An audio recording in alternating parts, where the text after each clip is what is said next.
Kirsten, and Garrett and I have lived up here full time now for 4 years, and just love living here. We both have kind of a family history up here, so the local community means a lot to us. And I come from a graphic design and marketing background, and so I think that bringing the branding aspect and marketing and kind of we've also both worked for business startups as well, and so I think that we are bringing that combined with Katie's cooking experience to kind of the foundation of Laconia. Yeah, I think Kier summed it up well. Our background is as creatives, and we've worked for a bunch of other companies, but we've always wanted to start our own thing, and this has been a long dream coming, and so we couldn't be more excited to open up a little grocery store and have it in bounds. I think it's obvious from your guys' branding and your marketing that you have a little bit of background in that. I love your Instagram and your website. Thank you. Yeah. It's not even really developed yet fully, but it looks like you guys are ready to share it with the world. So, Definitely. So how's the progress been, and how did this kind of come to be? What's the story of Laconia? This building used to be a DOT building, and before that it was a firehouse that started back in the early 1900s. Recently, after the DOT had it, it was going to get torn down, but it was acquired by a few people up here and is being renovated, and so when we all found out that there's an opportunity to have a food store, we kind of joined forces. Katie has the restaurant and culinary experience, and it was just the perfect combination to make it happen. Yeah, and Evolution Projects are our GC and our landlord who are developing the space in here. Hopefully they'll be not too loud, but they've done an awesome job on the construction so far. They've done quite a few other projects up here, including Drew Brew and Commonwealth and quite a few residential areas. So they're having a really big hand bringing more to the community up here, and some really, really needed amenities. In this space will also be a co-working space, a Evo satellite store, and the Forest Service will have a new visitor center in the space as well. Being a hub for the community has been something that we're really passionate about. We want to have a big patio where people can hang out, and someday maybe even host some live music and things like that. And so having even the different businesses in here that can kind of join forces and make things like that happen would be really, really cool. We're really trying to work with local farms and local distributors to get produce and things as close to us as possible. So it's been fun to join forces with them too. It's a small space, so we're trying to do a lot with it, but we're trying to have a little bit of everything. And we want to have soups and salads, sandwiches, bowls, some breakfast pastries, and breakfast sandwiches as well. And then also the grocery aspect, and then we'll have a small seating area too. And then hopefully in the next summer, we'll do a big patio out here and have extra seating. So, yeah, and it'll be really interesting. The grocery side of things is something that it's both kind of the big things missing up here are grocery and then more grab and go. So like Katie said, we have this cafe side that is that kind of grab and go, those grab and go items, but then on the grocery side, we really want to be able to have that produce, have those kind of this a little bit of everything, so that people can actually do their grocery shopping here. Locals can actually do a full grocery shopping trip here. So far, we've been working. We'll definitely have Drew Brew on tap. There is a local farm in Cleellum, and we've talked to them about having their produce. There's quite a few farms down in kind of the Fall City area. That's a big area for agriculture, and so we've got a few farms that we're working with there. And then we'll also have Pearl and Stone is one of the wineries we've talked to. Our coffee roaster will be Lander Coffee, which Katie knows personally. They're based in Tacoma. They have amazing coffee, so they'll be our main coffee roaster in the cafe. I think that sums it up well. Yeah, we're trying to focus on local wines. On our patio, we'll be able to serve beer and wine, and so focus on local breweries and local wineries. As we kind of get more into it, I'm sure we'll get more connections. Yeah. We've been talking to a local granola supplier, in North Bend. I think it'll just grow from here.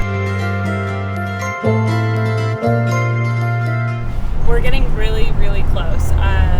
Construction is kind of, I would say, almost wrapping up. We're through electrical, plumbing, we're into HVAC, and next week insulation is supposed to start. And then in the next 2 weeks we'll have drywall, and then things will really start to move from there. We've got all of our equipment already in a warehouse, ready to go. So once we kind of are able to move into this space, we expect things to go pretty quickly, and we'll get staff hired and everybody trained up and all of our inventory in. So we're still looking at a September opening. Right now we're looking at kind of mid to end of September probably. Is what we're targeting. We can't wait to celebrate with you. Are you going to have a grand opening? I don't know yet. We'll kind of see what COVID provides. I think we have to be really flexible with that. And I know that everybody else that's in the building wants to do something, once all of the businesses are open, do something together. Yeah. So hopefully maybe in, October or even in winter we definitely want to give people a good experience too. So not be bombarded right at the beginning. So I think we're just hoping we're just looking forward to being open and celebrating with everyone as they come in. Yeah. Beautiful. Well, I think that the main thing is that there isn't a grocery store here. There's nowhere up at the pass that you can buy healthy food. You can't buy produce. There's a few restaurants, and there's an awesome pizza place. Commonwealth is great, but it's a sit down restaurant. And so besides kind of there's awesome convenience stores. There's the things that you can. There's a few of the things that you need, but there's not quite everything that you need to really make living up here sustainable. And there is a pretty big community that lives here full-time. There's about 500 full-time residents. There's 1,200 residences up here total, with a lot of people coming in. They come on the weekends and they stay. And so I think that what is making us, really special and much needed for the community is that we'll have anything like it. And so I think that just meeting that need is going to make living up here and visiting the pass. It's just a big thing to kind of accomplish that. Yeah, I think that sums it up well. European grocery stores. Yeah, I mean, part of the inspiration for our little mountain market is kind of the corner markets of Europe. There they don't have huge mega grocery stores, and it's more about going into your local little supplier and grabbing a sandwich and getting your produce for the week, and then maybe having a beer on the patio. And we're trying to replicate that vibe up here. Just mini market mixed with kind of like a brewery winery vibes is really what we're going for. Very grassroots. Yeah. Very intimate with your community. Yeah, we want it to feel like home for everybody who visits here. And for the visitors, we want to do some frozen take and bake stuff like that they can they don't have to just pull that stuff up here to their home for a night or two. They can come and grab something and make it their home here. So easy. Yeah. They can experience less time cooking. Yeah. Exactly. We're on the enjoying the outdoors. Yeah, for us too, the grocery shopping experience can sometimes feel kind of tedious and not very enjoyable. It's something you have to do, and so we're trying to make that more fun. We're hoping to have things like recipe cards that'll help you shop for maybe things that we're offering in our cafe or take and bake meals. Just make the entire experience a lot more fun. Oh, you have an exciting building, a lot of pieces that are coming together here. Is it okay if we go inside and do a little tour and show folks what else is in store for the weekend? Yes. Heck yeah. Let's do it. So we're in the second floor of the building. This is all the co-work space from the north end all the way to the south end. This area here is going to be more kind of living room type, so couches, hangout, TV. Then we have medium-sized conference rooms for 4 to 6 people. As we go to the south end of the building over here, we have cell phone soundproof rooms, and then a little bit bigger conference room. So this area here will be like a library type setting. There's several rooms along the sides, a medium-sized conference room. Pretty simple, little kitchen over here. So this mezzanine used to be just a hallway that was the egress for the conference room over there. And it was all attic, really gnarly, nasty, disgusting stuff.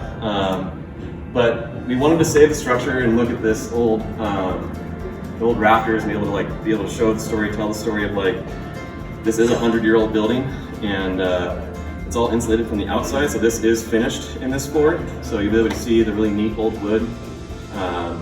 This mezz is going to be desk space along here, a couple pelotons, a rowing machine, hammocks, bean bags on this side. Kind of a louder zone as it's open to the rental shop below. But yeah, all part of the co-work space, all the way down to our big conference room. So this room used to be just attic. It was nothing. It was just insulation and trusses. They went right through our waist height right here. We built scaffolding all the way up to the peak and cut a hole in the end of the building and put this massive 42 by 8-inch glulam beam all the way across the top to hold all the rafters up and our massive snow loads that we get up here. It was quite the undertaking. 35 guys, no, not 35, 30 guys all in all to get that thing through the end of the building and in here. But this is beautiful. We have awesome views. Guy Peak, Mount Snoqualmie, you can see Benny Mountain, Alpenthal, and actually see the lifts spinning up there in the winter time. It's pretty amazing. You can do anything you want here. As you come in the shared entryway to the north, in front of all the garage doors here is going to be the Evo Ski Snowboard Mountain Bike Rental Demo Center. It's a really big space. It's going to be open to above, so the co-work is all going to be able to look down into this busy space. High-end ski, snowboards, high-end mountain bikes, this is where you get them. They have their tuning shop on the far side, so if you're going to drop your stuff off to get waxed or your mountain bike to get fixed, that'll all be here in the Evo Ski Snowboard Mountain Bike Demo Rental Center. All right, so we're back over here at our market, and I think we should go inside and look around. This will be the front of the store. People will enter through the shared entryway. And then here at the front of the store, we have our cafe bar.